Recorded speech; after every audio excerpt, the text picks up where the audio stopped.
G'day guys, James here from Incitec Pivot. I'm joined today by Craig Dissetti, General Manager of Vickery Bros. Thanks for joining me, Craig. Thanks, James. Today we're just talking about the benefits of getting your fertiliser delivered and spread early. So Craig, what areas do you cover, Vickery Bros cover? We cover a large area across southwest Victoria and southeast South Australia. We have 23 spreaders, all with the latest spreading technology and all AccuSpread accredited. Okay, and can you do variable rate Yes, we capabilities? Yep, brilliant.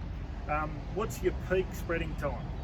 can. So 80% of what we do in terms of hectares is done between January and June.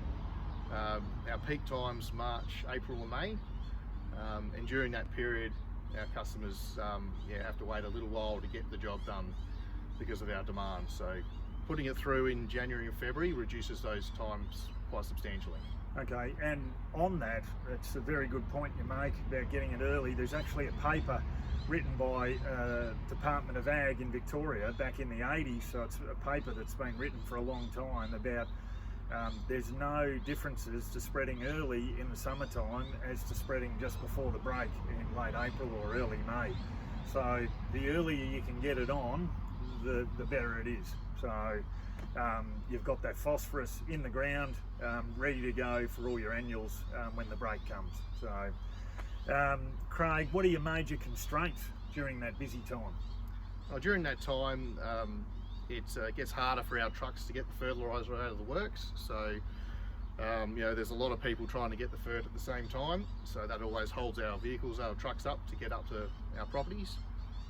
Another thing is also safety for our spreader drivers. After the break, once the conditions change and get a bit slippery, it causes extra hazards for our drivers, which makes it a lot difficult to cover the ground. There's also access to properties as well changes, so it makes it harder to get into dump sites. So on that, your road trucks and your spreader trucks going on farm after the break, you've got the chance of leaving wheel ruts and marks in the paddock. That's right, and we try to avoid that as much as possible. Yeah, for sure. Yeah. So going early, it's another advantage of going early before the break. Yes. So with that, to try and stop that bottleneck congestion in that April, May, have you got any early delivery incentives? Yeah, so each year we offer the best prices, the best early bird delivery prices in December, January, February, to try to manoeuvre some of our customers to go that little bit earlier than what they normally would. So they will get the best deals, but we also got a lime deal that we run every year, which is a November, December, January spread. Don't pay anything till April. Oh, nice one. Yeah, okay. And good point bringing up lime, because buying lime at the drier times of the year, you're going to get more product, so a better bang for your buck.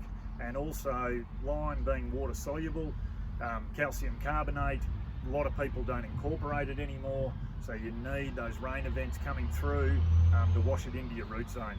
It is very slow and not very mobile, so getting those rain events early, even late summer, early autumn, and get it washed in, you're going to gain the benefits from it. Good point on the lime.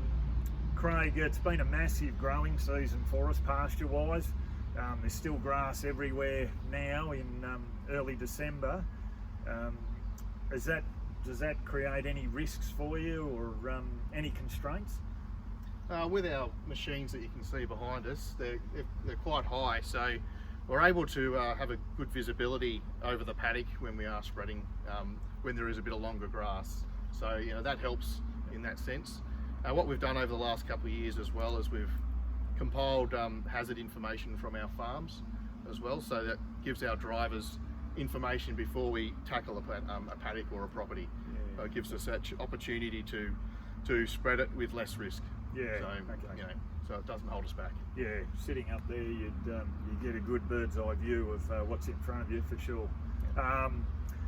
On that too, the amount of grass that's around, it's good to have at least 70% ground cover when spreading your fertiliser.